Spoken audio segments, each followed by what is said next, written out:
महिला सिर्फ समुद्र में नहा रही थी, लेकिन जब वह बाहर निकली तो उसने एक अजीब दृश्य देखा। उसने देखा कि उसका पति चुपके से अपनी पैंट उतार रहा था, बेल्ट निकाल रहा था, उसे एक गोल घेरे में बांध रहा था और फिर उसे अपने पैरों पर फिक्स कर रहा था और बंदर की तरह ऊंचे नारियल के पेड़ पर चढ़ रहा था। यह दृश्य देखकर महिला पूरी तरह से भ्रमित थी, समझ नहीं पा रही थी कि उसके पति ने यह कौन सी अनोखी तरकीब अपनाई है। अपने मन के संदेह को दूर करने के लिए उसने जल्दी से अपने कपड़े पहने और नारियल के पेड़ों के जंगल में अपने पति के पास पहुंची। लेकिन जब वह वहां पहुंची तो उसने सुना कि उसका पति किसी अन्य महिला के साथ फ्लर्ट कर रहा था। ये सुनकर महिला क्रोध से भर गई और उसका गुस्सा इतना था कि वह नारियल के पेड़ को हिलाकर अपने धोखेबाज पति को नीचे गिराकर मार देना चाहती थी। लेकिन फिर उसने सोचा क्यों न देखें कि उसका पति कैसे सफाई देता है। ये सुनकर आदमी डर गया और तुरंत अपना फोन छिपा लिया। पत्नी के पूछने पर उसने बताया कि वह नारियल तोड़ने के लिए ऊपर आया था। पत्नी ने सुनकर बस हल्के से हंस दी। अपनी पत्नी को मुस्कुराते देखकर आदमी ने सोचा कि उसकी शर्मनाक हरकत का पता नहीं चला है। उसे नहीं पता था कि उसकी पत्नी के दिमाग में पहले से ही एक अलग योजना चल रही थी। जब रात हुई, आदमी अपनी पत्नी के पास सोया हुआ था, निर्जन द्वीप पर छुट्टियों का आनंद ले रहा था और महिला ने दिन की घटना के बारे में कुछ भी नहीं कहा। भोले आदमी को बिल्कुल भी पता नहीं चला कि उसकी पत्नी ने चुपके से उसका फोन ले लिया था।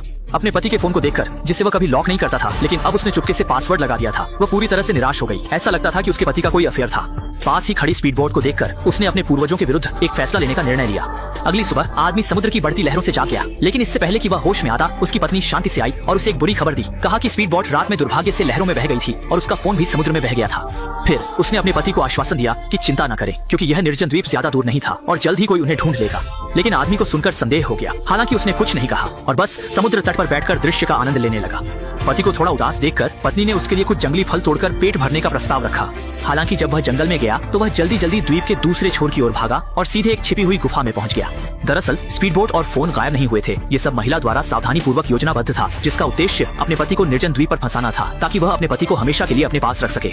लेकिन उसे नहीं पता था कि उसका सतर्क पति उसका पीछा कर रहा था और संयोग से उसने यह सब देख लिया था। जल्द ही रात हो गई और आदमी ने अपनी पत्नी के कार्यों का पर्दाफाश नहीं किया, बल्कि अपनी पत्नी के साथ आराम से रेड वाइन पी रहा था। दोनों चालाक लोग एक दूसरे के साथ शिष्टाचार का व्यवहार कर रहे थे। Вот за это и выпьем. लेकिन तभी आदमी ने अचानक देखा कि स्पीड बोट की चाबी उसकी पत्नी के गले में लटकी हुई थी। आदमी ने यह देखकर शांत रहने का नाटक किया, लेकिन अंदर ही अंदर उसने एक क्रूर निर्णय ले लिया। अगली सुबह जब उसकी पत्नी गहरी नींद में थी, आदमी चुपचाप उठा, लेकिन फिर भी उसकी पत्नी जाग गई। आदमी ने बताया कि वह नाश्ता तैयार करने जा रहा था। पत्नी को कुछ गड़बड़ लगी और तभी उसने पाया कि चाबी उसके पति ने चुरा ली थी। वह उसका पीछा करने के लिए उठने ही वाली थी जब उसने देखा कि उसका एक पैर पेड़ से बंधा हुआ था। फिर जब पत्नी अपने बंधन को खोलने की कोशिश कर रही थी, आदमी सीधे स्पीड बोट की ओर चला गया। वह अपनी पत्नी को हमेशा के लिए निर्जन द्वीप पर फंसाना चाहता था। जब महिला बाहर आई तब तक उसका पति स्पीड बोट को समुद्र तक ले गया था और फिर वह अपनी निराश पत्नी की परवाह किए बिना स्पीड बोट चलाकर चला गया। लेकिन अजीब बात यह थी कि पत्नी यह देखकर भी बहुत शांत थी। वह धीरे धीरे कैंप में वापस गई और सभी उपकरण ले गई।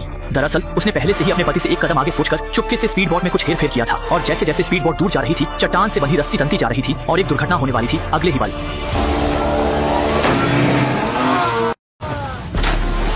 भाग्यवश उस आदमी की किस्मत मजबूत थी, इसलिए वह स्पीड बोट से कुचला नहीं गया। लेकिन उसे नहीं पता था कि एक भयानक आपदा उसका इंतजार कर रही थी, क्योंकि अब उसकी पत्नी उससे पूरी तरह निराश हो चुकी थी। उसने बेल और टहनियों से एक सरल धनुष बाण बनाया, अपने बेवफा पति को एक तीर से मार डालने की योजना बनाई।